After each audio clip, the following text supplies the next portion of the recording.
Hello పిల్లలు, ఈరోజు మనము ప్రథమ చికిత్స గురించి తెలుసుకుందాము. మీరందరూ ఆనందపు కట్టలు. మీ అందరికీ ఆటలు ఆడడం అంటే చాలా ఇష్టం. మరి బాల్యంలో మనం ఏం చేస్తామో ఎంచక్కా ఆట ఆడుకుంటూ ఆనందిస్తాము కదా. కానీ కొన్నిసార్లు ఏం జరుగుతుందంటే మీరు ఆట ఆడటంలో ఎంత బిజీగా ఉంటారంటే మిగతా అన్ని విషయాలు మర్చిపోతారు. మీరు కేవలము మీ ఆట వైపే మీకు ధ్యాస ఉంటుంది. మీ స్నేహితులతో మీరు బంతి వెనకాల పరిగెత్తుకుంటూ ఎంచక్కా ఆనందంగా మీ సమయాన్ని మీ స్నేహితులతో గడుపుతూ ఉంటారు కదా. కానీ కొన్నిసార్లు ఏమవుతుందంటే ఇలా పరిగెత్తుకుంటూ వెళ్ళేటప్పుడు కానీ ఏవైనా ఆటలు ఆడేటప్పుడు మీకు దెబ్బలు కానీ లేదా ఎక్కడైనా మీకు తెగడం కానీ జరుగుతూ ఉంటుంది.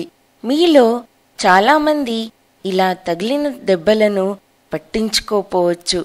కానీ మీకు ఒకటి తెలియాలి, ఇలా తగిలిన దెబ్బలపైన దుమ్ము చేరుకొని క్రిమికీటకాలు రావడం మొదలవుతాయి. ఇంకొన్ని రోజులలో ఆ దెబ్బ పెద్దగయి దానివల్ల బాగా నొప్పి రావడం మొదలవుతుంది. అప్పుడు మీరు కొన్ని రోజుల వరకు ఆడుకోలేరు. అందుకే మీకెప్పుడైనా దెబ్బ తగిలినప్పుడు లేదా మీకు కానీ స్నేహితులకు కానీ ఏదైనా హాని జరిగినప్పుడు వెంటనే మీరు కొద్ది నిమిషాల్లో దానికి ఏదైనా చికిత్సను పొందాలి. అప్పుడది ఒక పెద్ద సమస్యగా మారకుండా ఉంటుంది. ఎప్పుడైనా కానీ మీలో ఎవరికైనా ఇలాంటివి హాని జరిగినప్పుడు మొదలు మీరు మీ పెద్దవాళ్లకు ఏం జరిగిందో చెప్పాలి. అదెందుకనగా పెద్దవాళ్ళు ఇలా హాని జరిగిన పిల్లలకు ఏ చికిత్స ఇవ్వాలో వెంటనే ఇస్తారు. దీన్నే మనము ప్రథమ చికిత్స అని అంటాము.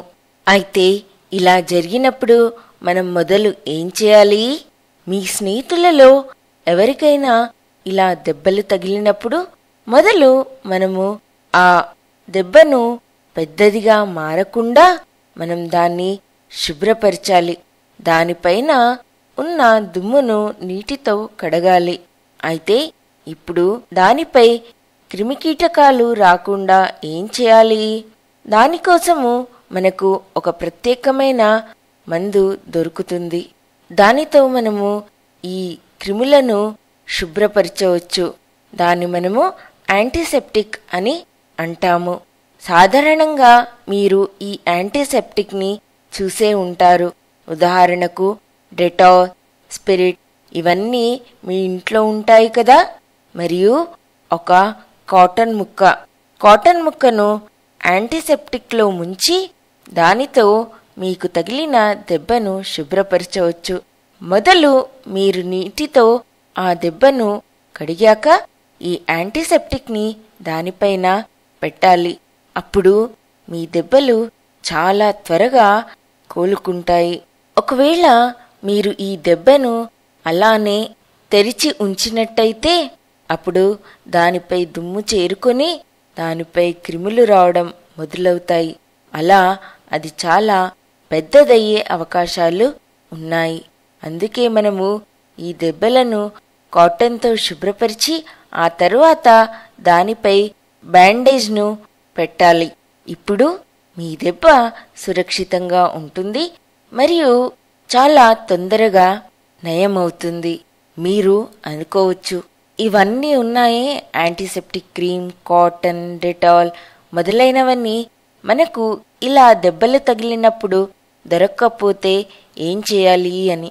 మీరు సాధారణంగా ఆడుకునేటప్పుడు మీకిలాంటివి జరగడము సహజము. పెద్ద పెద్ద ప్రమాదాలే కాకుండా ఇలాంటి చిన్న చిన్న ప్రమాదాలు ఇంటి దగ్గర జరిగినప్పుడు మనకివన్నీ కావాలి. మనకు ఈ మందులు ఎప్పుడైనా అవసరం పడవచ్చు. అయితే ఇప్పుడు మరి మనం వీటన్నిటినీ మన ఇంట్లో ఒక దగ్గర తయారుగా ఉంచుకున్నామనుకోండి, అప్పుడు ఎలా ఉంటుంది? వీటన్నిటినీ మన పెన్సిల్ బాక్స్ లాగా ఒక బాక్స్లో వేసి పెట్టామనుకోండి, అప్పుడు మనకు కావలసినన్ని వెంటనే దొరుకుతాయి కదా. మన పెన్సిల్ బాక్స్లో మనం ఎలాగైతే పెన్, పెన్సిల్, రబ్బర్ ఇలాంటివన్నీ పెట్టుకుంటాం కదా, అప్పుడు మనకు కావలసినప్పుడు తొందరగా దొరుకుతాయి కదా. అలానే మన తల్లిదండ్రులు వీటన్నిటినీ ఒక బాక్స్లో పెడతారు. ఎందుకంటే ఇవన్నీ మనకు ప్రథమ చికిత్సకి అవసరము. దీన్నే మనము ప్రథమ చికిత్స బాక్స్ అని అంటాము. మీరు ఈ బాక్స్ పైన ప్లస్ గుర్తును వేయవచ్చు. అప్పుడు మనము సులువుగా ఇది ప్రథమ చికిత్స బాక్స్ అని గుర్తుపట్టవచ్చు. ప్లస్ అనగా డాక్టర్. అయితే ఈ ప్రథమ చికిత్స బాక్స్ని తయారు చేయడానికి మనకు దాంట్లో ఏమేమి ఉండాలి?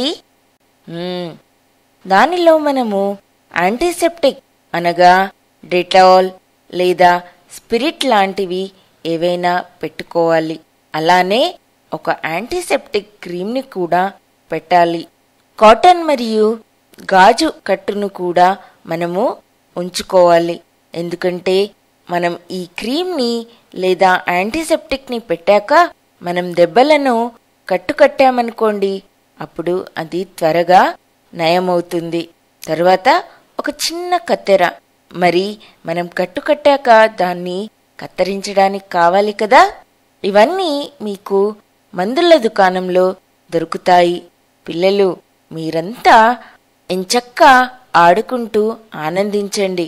కానీ ఇలాంటి చిన్న చిన్న దెబ్బలను పట్టించుకోకుండా వదలకండి. ఎందుకంటే అవి తరువాత చాలా పెద్ద ప్రమాదాలుగా తయారవుతాయి. దానివల్ల మీరు ఆడుకోలేరు. కానీ మీరు ఆడుకునేటప్పుడు ఇంకొన్ని జాగ్రత్తలను వహించాలి. దానివల్ల మీకు ప్రమాదాలు రాకుండా ఉంటాయి. ఉదాహరణకు, మీరు రోడ్డు మీద పరిగెత్తకూడదు. మీరు ఆడుకునేటప్పుడు మీ స్నేహితులను నెట్టకూడదు. మీ స్నేహితులతో ఎప్పుడు కూడా మీరు ఆడుకునే స్థలంలో కొట్టుకోవడం కానీ ఇలాంటివి చేయకూడదు. అలాంటప్పుడు మీరు కిందపడి మీకు బాగా దెబ్బలు తగలవచ్చు. ఒకవేళ ఎవరైనా మిమ్మల్ని బాగా గాయపరిచినట్టయితే మీరు మీ పెద్దవాళ్ళని పిలిచి వాళ్లను డాక్టర్ దగ్గరికి తీసుకెళ్ళమని చెప్పాలి. ఒకవేళ మీ స్నేహితులలో ఎవరైనా గాయపడ్డారనుకోండి, అలాంటి సమయంలో మీరు జనాలందరూ చేరుకోకుండా చూసుకోవాలి. ఎందుకంటే అలా జరిగినప్పుడు మీ స్నేహితుడు భయపడవచ్చు. మీరు అలాంటి సమయాల్లో మీ స్నేహితులకు సహాయం చేయాలి. అయితే పిల్లలు, ఇప్పుడు మీరు బాగా ఆనందించండి మరియు జాగ్రత్తగా ఆడుకోండి. ఇప్పటికీ ఇంతే. బాయ్ బాయ్ పిల్లలు.